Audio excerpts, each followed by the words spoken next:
Harap talaga. Busin ko to, sayang.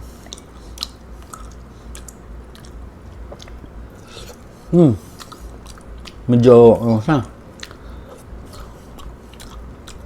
Hindi siya matigas.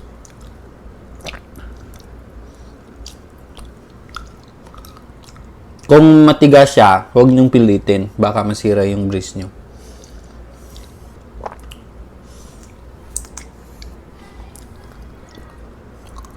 So mamaya, malapit na pala, isang buwan, babalik ako sa, Is-Ibaluyo. Para i-adjust naman nila itong grease ko. Update ko po yan.